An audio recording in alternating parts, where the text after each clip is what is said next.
2 months ago, my mom had emergency brain surgery. She had an artery in her brain that was basically completely blocked. This is the artery that feeds Broca's area and the temporal lobes. These are the language centers.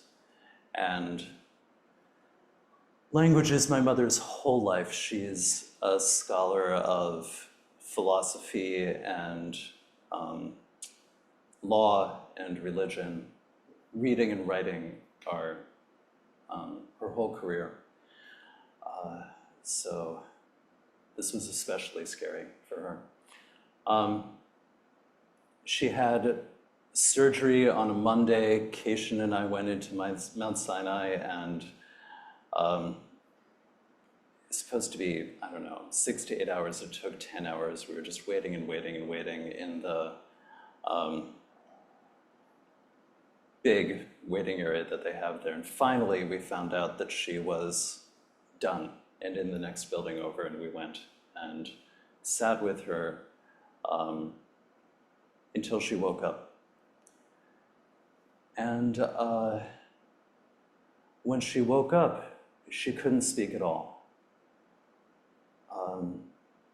which nobody had warned us about. When she had gone into surgery, she was fine. She'd had a few episodes of difficulty speaking, but she was totally fine. And then after the surgery, she woke up, and as she was kind of like coming out of the anesthesia, she looked over at me. We made eye contact. It seemed like she recognized me. She smiled at me, and then she said, "Ba, ba, ba, ba, ba," as if she expected me to understand. And then maybe she seemed scared. There were some tears coming out of her eyes, and she was in the bed, spasming, like grabbing the edges of the bed and shaking it, and her legs were kicking. And I had no idea what was going on with her, and I was so scared.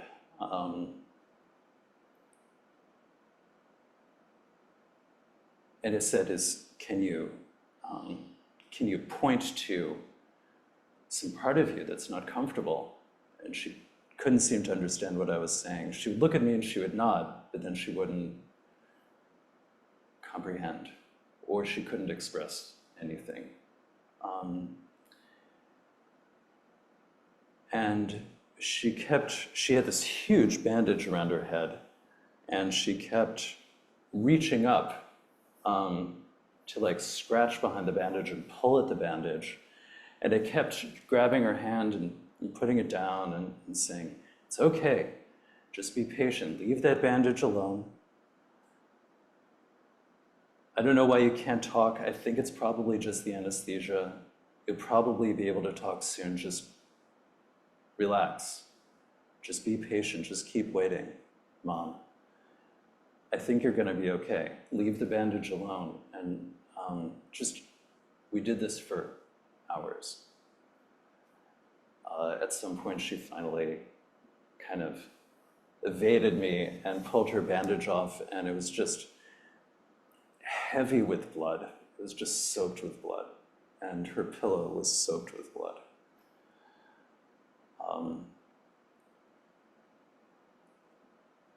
And whenever this experience got too much for me, I would still be sitting there holding her hand, but I would just close my eyes, breathe into my stomach, and just be there. I wasn't reassuring myself because I didn't know anything. I was just breathing. And I was aware of Keishan sitting in the room across from me and watching my mother, knowing that was reassuring. Every once in a while, a doctor would come in and like get in mom's face and say, "Do you know where you are?" She'd say, "Bleh." They'd say, "What year is it? Is it 2022? Is it 2024? She would just look at them. One guy strolled back out of the room and whispered to a nurse, "Word salad." And he said, "So is this normal? How long is this going to last?" She didn't have aphasia before the surgery. And the doctors said, either it's normal, or we don't know, or wait until you can see this other doctor in the morning. And finally, it was 9 o'clock and we had to go home. Over the next few days, I did find out, okay, maybe this is at the bad end of a normal spectrum. It doesn't mean that she'll never speak again. We still don't know. And she'd had surgery on a Monday, and on Thursday was really one of the worst days of my life. I got a call around 9:30 in the morning from the attending physician saying that, your mother has taken a turn for the worse. She may have had another stroke. So I jumped on my bike and I rode over. I was staying in New York, rode to the hospital again.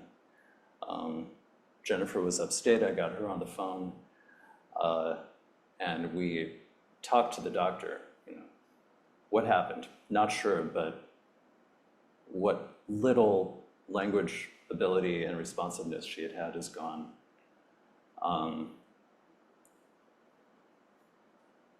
Will she get better? Don't know. Before my mother's surgery, she had said to me, look, if something goes wrong and I can no longer write anything worth publishing, 2 tickets to Switzerland.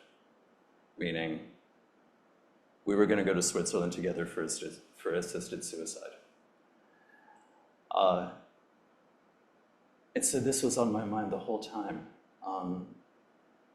When I saw her, I would say, thinking she might understand, "Mom, I think you're going to get better, but if not, I remember your wishes. You can trust me. I remember what I promised." And so Thursday morning was the time to put this into effect. I said, "Is she going to get better? We don't know. Okay, is she on life-supporting treatment? Not right now. Is there a way that we can end her life? We can stop feeding her." Okay, let's give it a few more days.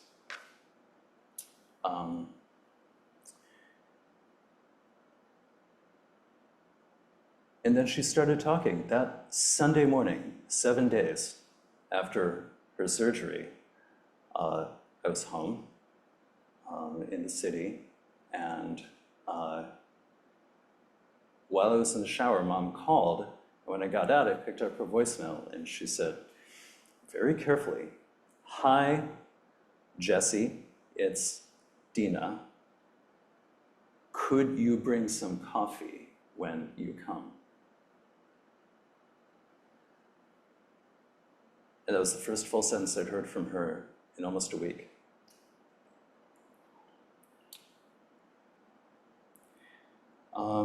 So she spent 5 weeks in the hospital total. She finally came home. She's been home for, I guess, about a month now, a little less, and continues to improve. She's walking with a cane, she's speaking, she's reading, she's writing.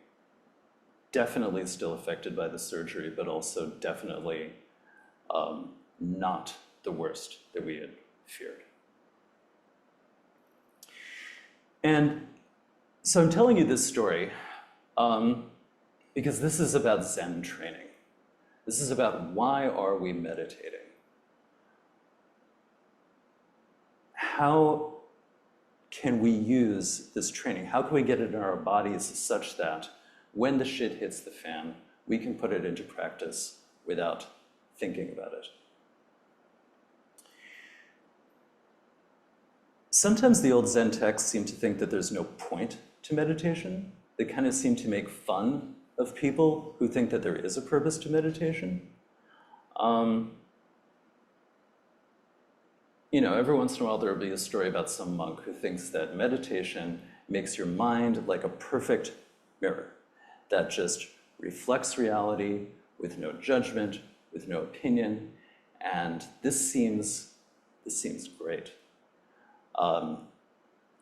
It both seems like a very effective state of mind to be in for responding to events, and it also just seems very peaceful. Like you don't see a mirror freak out about what it reflects, it just reflects. Sounds lovely, right? But then you can tell, really, the Zen attitude is making fun of this desire to become a mirror. So there's the contest. No, actually, first I'm going to talk about this koan from the 8th century. So, Nangaku went to his student Baso's hut and asked, "What are you doing these days?" Baso, the student, says, these days I just sit." Nangaku, the teacher, "What is the purpose of sitting in zazen?" "The purpose of sitting in zazen is to become a Buddha." Nangaku, the teacher, he gets a terracotta tile and rubs it on a rock. Baso, "What are you doing, master?" Nangaku, "Polishing a tile." "What is the purpose of polishing a tile?" "I'm polishing it into a mirror." "Can polishing a tile make it into a mirror?" "How can sitting in zazen turn you into a Buddha?" And there's an earlier story about a poetry contest between two students of Hangrun. They're competing to become his Dharma successor. There is the learned, aristocratic student, Shen Xiu, and there's the working class stiff, Huina. So the learned aristocrat, he writes, "The body is the tree of enlightenment. The mind is like a bright mirror's stand. Time after time, polish it diligently so that no dust can collect." The other student, the working class stiff, Hui Nung, writes, "Enlightenment is not a tree. The bright mirror has no stand. Originally, there is not one thing. What place could there be for dust?" And he, of course, is considered the winner and our ancestor, right? The one who says, there's no mirror to polish. There's no dust to remove. So what's the point of meditation? Become a flawless mirror that perfectly reflects reality with no smudgy delusion? Or is that idea actually stupid and there's no point to meditation whatsoever? And if so, what were we doing for that last half an hour and why? So, and even taking another step back from this, some texts really seem to criticize asking questions like this, like, what is the purpose?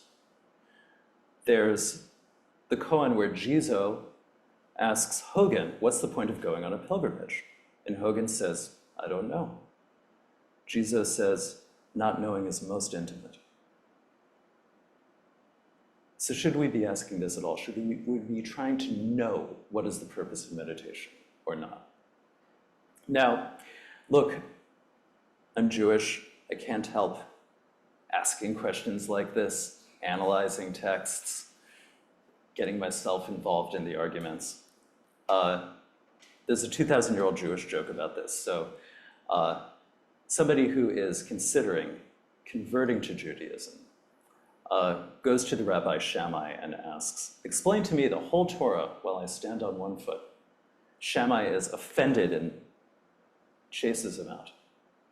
Same person goes to Rabbi Hillel and asks the same question. Explain all of Torah to me while I stand on one foot. And Hillel says, what you would hate if it were done to you, don't do it to other people. The rest is commentary, go study it. It's a famous story because it gets both sides, right? Both wisdom is very simple and it's very complex, and the complexity is worth studying. So let's do this, right? Let's boldly analyze what is the point of meditation.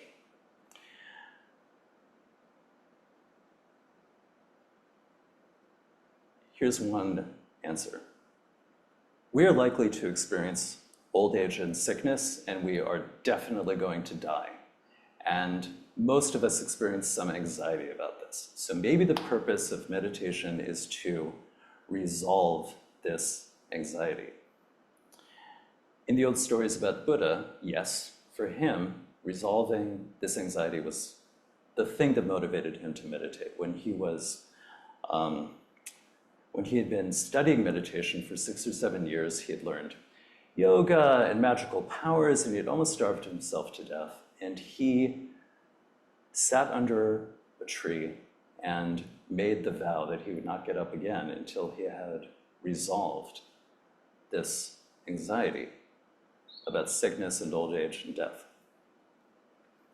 And his insight after 8 days of sitting was that suffering is caused by thirst, by trishna, by the desire for things to be different from how they are, for less of what we don't want, for more of what we do want.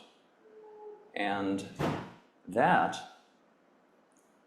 is on a foundation of delusion, that the self is this separate and lasting thing that I can guard the borders of, that I can defend from the things that I don't want, the borders behind which I can accumulate more of the things that I do want. And by seeing that this is all an illusion, we can resolve this anxiety about the end of this.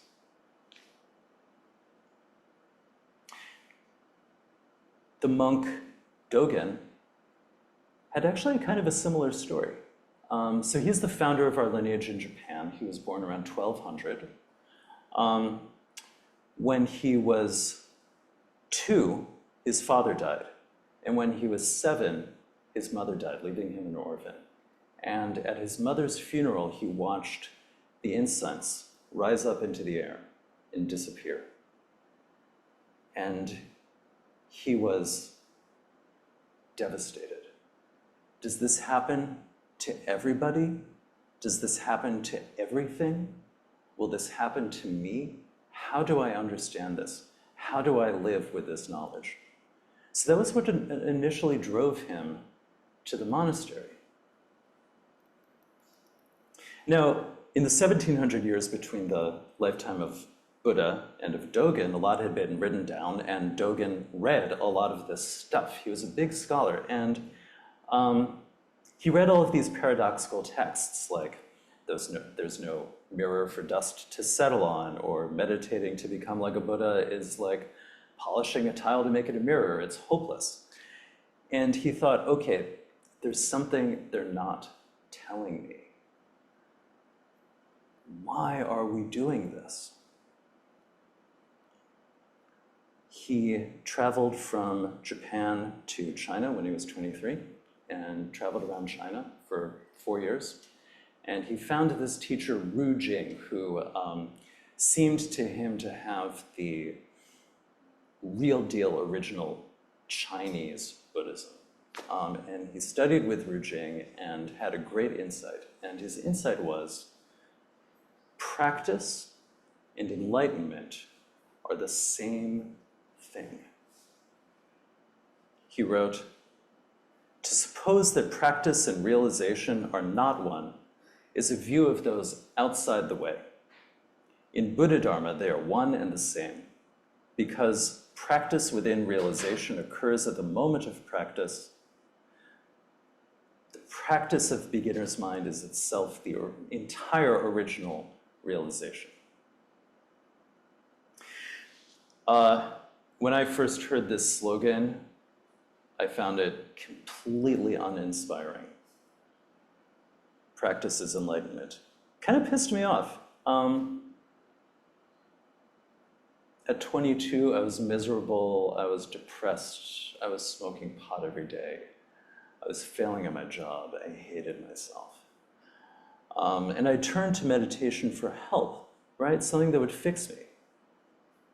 I wanted to get enlightened because I heard that enlightenment was liberation from suffering, and I was suffering. So I checked myself into a monastery for a year, and we chanted Dogen, we read Dogen together. I kept getting this message, practice is enlightenment, and I thought, this is a scam. Practice isn't enlightenment, it's a grind. So I ignored this slogan that practice is enlightenment for years. But after about 15 years of meditation, it started to actually make a little bit of sense. And this is just my view of the teaching, but it's been helpful to me. Maybe it'll be helpful to you. I am no longer trying to become enlightened. I'm trying to be enlightened more of the time. Like right now, I'm paying attention to you. I'm aware that I'm in this room. I am trying to speak the truth. I'm being enlightened. And then in a little bit, I will get on the subway, I will shove somebody aside, I will get lost in thought, I will be deluded.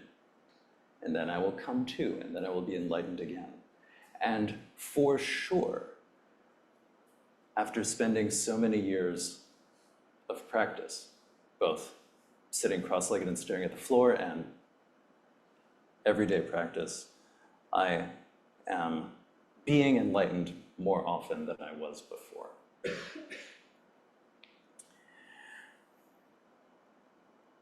Now, I've read stories about people who become enlightened, and it's a permanent change in their life. For sure, there are thousands of these stories. And I can't say that I know for sure that this is just a folktale. But as I become, just as I get older, as I have more experience, I become more skeptical of these stories. You know, most of them are hundreds of years old. We don't know these people. We don't have a lot of independent witnesses of their behavior. And it's a little bit suspicious that of all of the modern people who have claimed to be enlightened, almost inevitably they turned out to be alcoholics who sexually abused their students. I think we need to think very carefully about what path we are on, if that is one of the terminal subway stations. We need to figure out which stop we transfer at.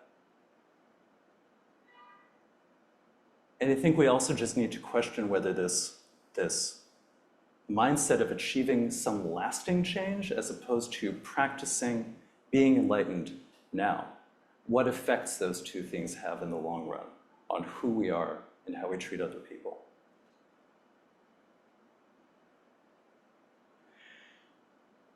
So I'm just trying to be enlightened more. And that's what practices enlightenment means to me. When I'm practicing, I'm being enlightened. And it's true that being enlightened means not suffering. When I was sitting with my mom when she came out of surgery, or when I was talking to the doctor about maybe ending her life, those were some of the most challenging moments of my life, for sure. But I wasn't suffering. I wasn't wishing it was different. I wasn't thinking, poor me. I wasn't thirsting for something else because I was in the moment. I was very aware that I was being called to respond and that it needed to bring my whole self to it. And therefore I wasn't suffering at all because I wasn't thinking about, do I prefer this or not?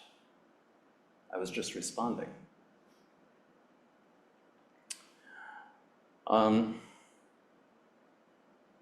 So mom's recovering slowly, as I said. This Thanksgiving, she actually was able to come up to New Paltz and have Thanksgiving dinner with Keishin and me, which, you know, was dicey. I wasn't sure, but it worked out fine. And after the Thanksgiving dinner, I saw her standing at my kitchen counter, and she was like picking up one foot, putting it down, picking up one foot, putting it down. And she said, "I bet you can do this for a whole minute, right?" I said, "Do what?" She said, "Stand on one foot for a minute." I said, "Yep." She said, "It's a physical therapy thing. I can only do it for a few seconds." And I said, "Well, I better summarize the Torah real quick then." She laughed. She got it immediately. She said, "Very clever, very well done."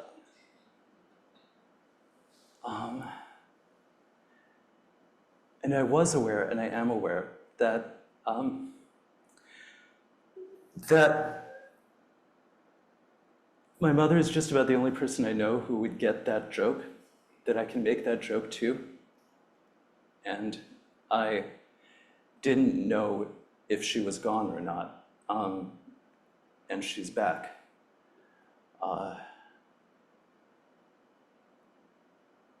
And I have her. For now. Not forever. But for now. And that's what being enlightened means for me, is to appreciate that.